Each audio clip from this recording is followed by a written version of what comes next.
I don't know how we're gonna match up here, but I can show you. So Well, can I tell you yes, something about please. my scoring? Because Yes, let's do you it. brought up a good point. Okay. You said that you took some things into I consideration, did. like, Hmm. um, I will say that I just went straight from the rubric. Yes. I Hmm. didn't. I'm not saying. I did. I don't know her Yeah. outside of she Yeah. being a teacher, Yeah. and I didn't know all the dynamics. Yep. So if I was on the fence, Hmm. I just really tried to see where it fit best in the rubric. Got you. So Of course. there were considerations that I didn't take. Uh, So I you took in the whole picture of the I teacher did. rather than just that one moment. I did. And sometimes, I mean, especially now. But like I said, I was thinking, okay, we're in the middle of a pandemic, and I didn't know the history, and yeah. I said, but I said I'm just going to stick to the rubric, Yeah. and maybe that's a conversation that we Yeah. can have. Absolutely. If I'm like, if you're given, excellent or what's the highest one? Yeah, like a distinguished. Distinguished, and Yeah. I'm giving, No. I developing. did not get any Okay. distinguished, so I can show you. She scored proficient on the first two, 1.1 and 1.2. But did you do those? Mhm. Okay. I did all 1, 2, and 3. Okay, yeah. So, and then she scored accomplished in 1.3 and 1.4. And Okay, so so you said what? proficient, Proficient? proficient, accomplished, accomplished. Okay. And so then what I did here, and again, I do have to take into consideration like our pre-conference stuff. And with that planning piece, it's a little difficult because um, some of the planning you're not seeing, Okay. but you're seeing the result of it. And so, anyways, then I would in here on this because in the past we had a comment box for each standard like under the box. Well, this year it's different. We just have the one down here. Okay. So what I would do is, and I just told her like this first little paragraph is for 1.1, and then the second one is more directly to 1.2 and 3 and 4, and I gave a specific example. So um, this was the piece where I said for a review activity on how to write a thesis, you could incorporate something like 4 corners where they go to different corners and discuss a question or prompt. Continue to think about bringing to their attention or having them think about real world applications, because I think that was an area that The maybe wicker part? yeah, and that's the wicker part where she asked, Where she she asked wanted for some that? feedback, Okay. and I was able to give her that specifically. And so, again, when you look at the rubric, and I have it pulled up here, again, some of it is up to it really is up to interpretation, and so. Um, So for mine, Mhm. I was pretty much one under Mhm. for you, except on the first one, I Mhm. was 2. 1.2 or 1.1 I Mhm. gave. And here's The other thing that I think I don't know, I think for me the thing was the all. it is. And the all or most, that's kind of what I, so I guess on that one you gave the benefit. I did. Okay. Mm-hmm. And Here, press pause for just a second.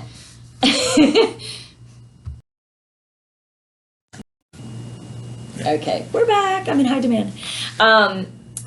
So yes, if it's that real close, yeah. yeah, that was the thing. It's pretty obvious like most of the time if in certain things, and then there's some times where it's just like, "Nah, I'm gonna give the benefit of the doubt." The other thing I don't know that I told you is on my phone I have the TEKS Resource System app, and I try to also kind of just I'll have it open, and I might just be going and looking as I hear things, and sometimes I'm able to do that and sometimes I'm not, and so And honestly speaking, on this first one, I think a lot of it, like the 1.1, where it talks about the standards and whatever.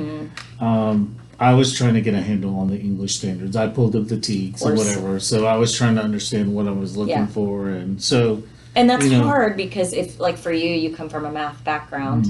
I do come from an English background, but that doesn't mean that I'm always right. And I have done them outside of my content area. And so again, I think this is why these conversations are so important. This is where I've learned the most, is when I do stuff like this. And I think on the activities,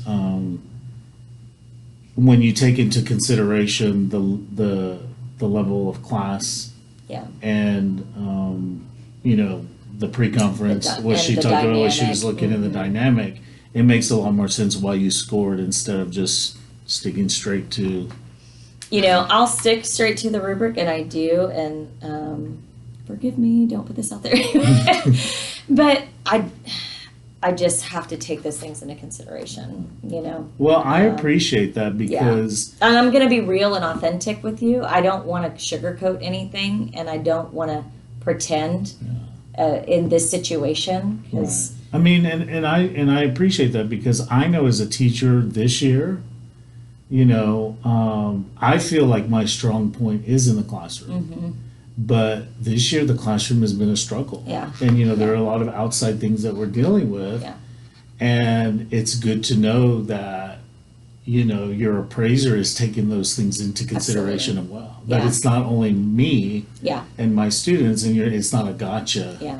Okay. Well, and she knew, like I said, in that first, maybe the conversation would have been different, but she knew it maybe wasn't her strongest, because I've appraised her before, and in an inclusion setting, and it has been like very strong, to the highest degree. This is a different year, totally, and for her it is too. But when she even said, it's probably not my best, but at the end of the day, and that's what, I was like, at the end of the day, they did. You did what you set out to do. Then, okay, I'm good. But her comment to me also gave me an open door to even be more honest and authentic and those kinds of things. Right. So, Okay. and she's very open to learning. So, Okay. anyhow,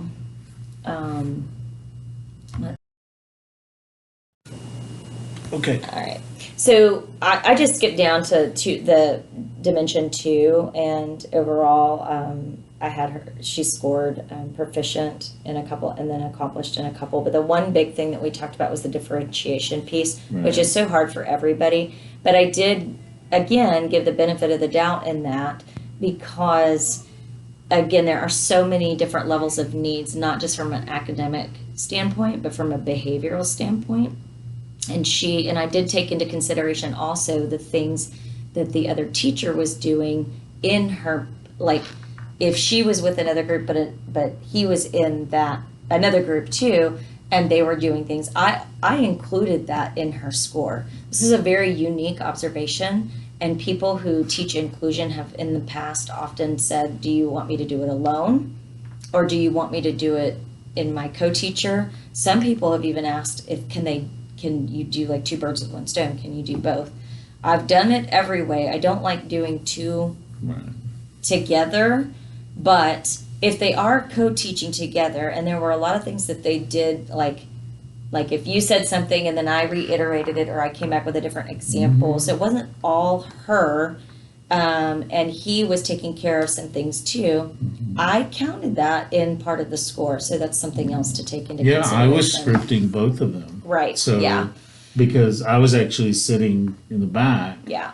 So, I was. So I don't see why you. And you scored more developing, which I think is very interesting. You I see know. my D's. I do, and that's okay. But again, without going back to my notes, I there's I have here why I gave those, but I would definitely say I gave more of the benefit of the doubt in this situation. But again, too, this lends itself to I don't feel like I'm this harsh, but I feel like, I didn't know that you guys take these things into consideration. Maybe not everybody does, but I know we try to calibrate and we have these conversations to do this, because I'm going to be real with you right now, something else. And that's with TIA, Teacher Incentive Allotment. This is all new for us this year. And never done this before. And there is a lot of feelings about it. Mm-hmm. And while that incentive piece, like this T-TESS observation, and is not the end all be all whether they get it, I can tell you right now, if they get the scores, this better not keep them from getting. Right. If they get if they have the growth in their students that they need to achieve that, this better not keep them from doing that, you know? And so, again, and that's just me being a human being. And maybe it's wrong. I don't know. But that's me as a principal where I'm at with Well, I mean, it. I'm going to use adjectives here, but, we're not supposed to share feelings, but I feel like, that's a good thing because it's not like you're being considerate, you're not showing favoritism. Mm-hmm. There's a big difference in Mm-hmm. that. Yeah. If you have a veteran, like you said about the veteran teacher who didn't score well, I mean, you scored and you realized that, Mm-hmm. but you could have easily, because it's a veteran teacher, Mm-hmm. scored really high Mm-hmm. and not had those conversations, which would have hurt the teacher, Even more. Yeah. even more. Yeah. But I feel like, this is necessary because, and I say this not like, it needs to be broadcast, but in some way, teachers need to know that you guys are being considerate because of the world we're in right now, Yeah. Because otherwise, I think a lot of people think they're going to get scored like I'm scoring, Mm-hmm. where, no, we're going straight by the, Well, we do go straight by the rubric, but Right. again, there. Can I tell you an instance Yes. that this reminds me of? I was telling you my students had a quiz, and I have a student who's one of my brightest students that never gets, below an A on anything, with the different levels and whatever. And she didn't do well on this one. Mm-hmm. So I'm going to have a conversation, as I do with all my students, but this is out of character for Right. her. Right. And, I want to know, like, did you just, because she left problems blank, Right. and she's never done that. Right. So I just want to know, did you just, unknowingly skip them, or was there a reason, or what, But those are good conversations to have because you can't just, assume like, oh, you didn't do it, so it's wrong. Right. And the same thing here, like, okay, you didn't have your learning target posted on the Right. board, so you're gonna fall here